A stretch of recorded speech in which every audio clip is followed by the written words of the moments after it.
லூக்கா 7ஆம் அதிகாரம். அவர் தம்முடைய வார்த்தைகளை எல்லாம் ஜனங்களுடைய காதுகள் கேட்கும்படி சொல்லி முடித்த பின்பு கப்பர்நகூமுக்கு போனார். அங்கே 100க்கு அதிபதியாகிய ஒருவனுக்கு பிரியமான வேலைக்காரன் வியாதிப்பட்டு மரண அவஸ்தையாயிருந்தான்.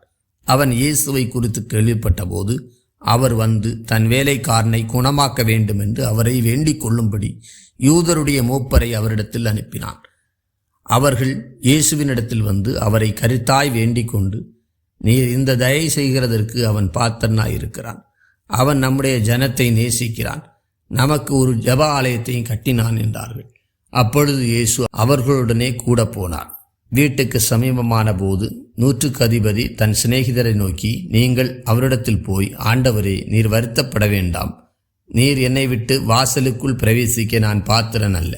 நான் உம்மிடத்தில் வரவும் என்னை பாத்திரனாக எண்ணவில்லை. ஒரு வார்த்தை மாத்திரம் சொல்லும், அப்பொழுது என் வேலைக்காரன் சுஸ்தமாவான். நான் அதிகாரத்துக்கு கீழ்ப்பட்டவனாயிருந்தும் எனக்கு கீழ்ப்பட்டிருக்கிற சேவகரும் உண்டு. நான் ஒருவனை போ என்றால் போகிறான், மற்றொருவனை வா என்றால் வருகிறான். என் வேலைக்காரனை இதை செய் என்றால் செய்கிறான் என்று நான் சொன்னதாக சொல்லுங்கள் என்று அவர்களை அனுப்பினான். இயேசு இவைகளை கேட்டு அவனை குறித்து ஆச்சரியப்பட்டு திரும்பி தமக்கு பின் செல்லுகிற திரளான ஜனங்களை நோக்கி, இஸ்ரவேலருக்குள்ளும் நான் இப்படிப்பட்ட விசுவாசத்தை காணவில்லை என்று உங்களுக்கு சொல்லுகிறேன் என்றார். அனுப்பப்பட்டவர்கள் வீட்டுக்கு திரும்பி வந்தபோது வியாதியாய் கிடந்த வேலைக்காரன் சுகமடைந்திருக்கிறதை கண்டார்கள்.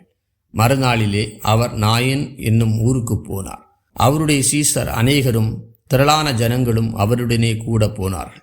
அவர் ஊரின் வாசலுக்கு சமீபித்த போது மரித்து போன ஒருவனை அடக்கம் பண்ணும்படி கொண்டு வந்தார்கள். அவன் தன் தாய்க்கு ஒரே மகனாயிருந்தான். அவளோ கைம்பெண்ணாயிருந்தாள். ஊராரில் வெகு ஜனங்கள் அவளுடனே கூட வந்தார்கள்.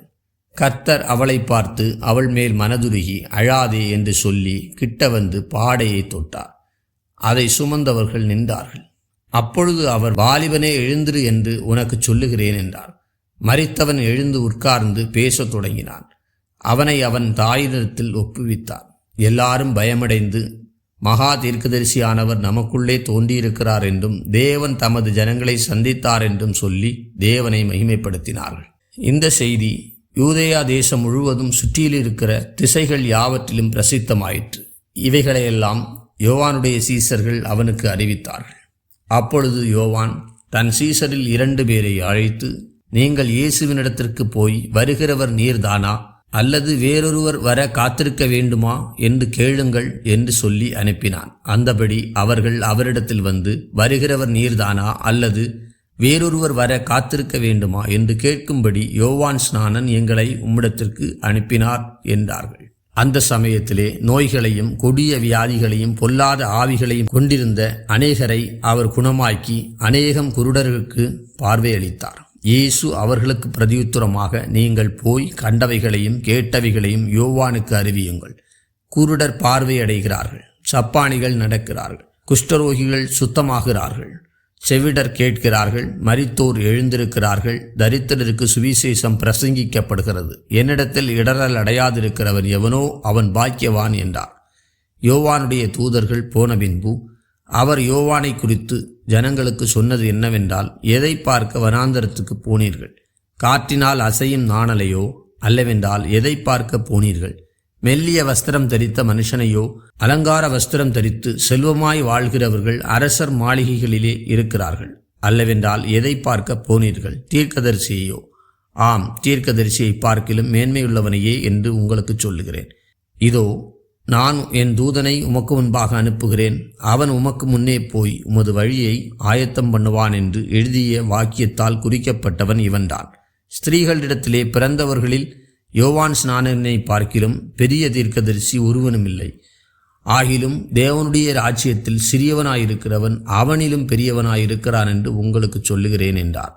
யோவானுடைய உபதேசத்தை கேட்ட ஆயக்காரர் முதலான சகல ஜனங்களும் அவனாலே ஞானஸ்நானம் பெற்று தேவன் நீதிபரர் என்று அறிக்கையிட்டார்கள். பரிசேயரும் நியாயசாஸ்திரிகளுமோ அவனாலே ஞானஸ்நானம் பெறாமல் தங்களுக்கு கேடுண்டாக தேவனுடைய ஆலோசனையை தள்ளிவிட்டார்கள். பின்னும் கர்த்தர் சொன்னது, இந்த சந்ததியை யாருக்கு ஒப்பிடுவேன்? இவர்கள் யாருக்கு ஒப்பாயிருக்கிறார்கள்? சந்தை வெளியில் உட்கார்ந்து ஒருவரை ஒருவர் பார்த்து, உங்களுக்காக குழல் ஊதினோம், நீங்கள் கூத்தாடவில்லை, உங்களுக்காக புலம்பினோம், நீங்கள் அழவில்லை என்று குறை சொல்லுகிற பிள்ளைகளுக்கு ஒப்பாயிருக்கிறார்கள். எப்படியெனில் யோவான் ஸ்நானன் அப்பம் புசியாதவனும் திராட்சரசம் குடியாதவனுமாய் வந்தான். அதற்கு நீங்கள், அவன் பிசாசு பிடித்திருக்கிறவன் என்றீர்கள். மனுஷகுமாரன் போஜனபானம் பண்ணுகிறவராய் வந்தார். அதற்கு நீங்கள், இதோ போஜன பிரியனும் மதுபான பிரியனுமான மனுஷர், ஆயக்காரருக்கும் பாவிகளுக்கும் சிநேகிதன் என்றீர்கள்.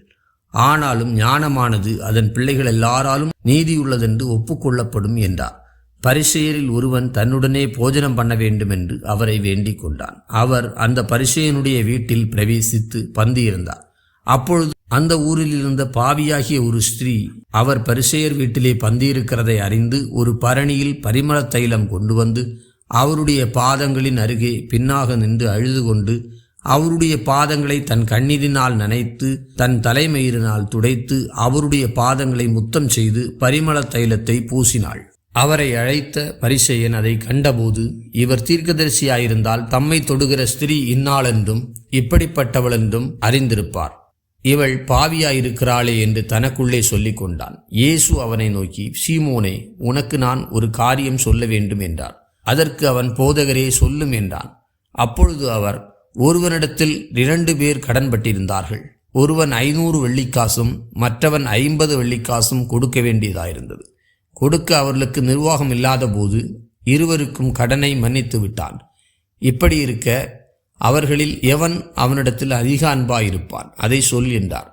சீமோன் பிரதியுத்தரமாக, எவனுக்கு அதிகமாய் மன்னித்து விட்டானோ அவனே அதிக அன்பாயிருப்பான் என்று நினைக்கிறேன் என்றான். அதற்கு அவர், சரியாய் நிதானித்தாய் என்று சொல்லி ஸ்திரீனிடமாய் திரும்பி சீமோனை நோக்கி, இந்த ஸ்திரீயை பார்க்கிறாயே, நான் உன் வீட்டில் பிரவேசித்தேன், நீ என் கால்களுக்கு தண்ணீர் தரவில்லை.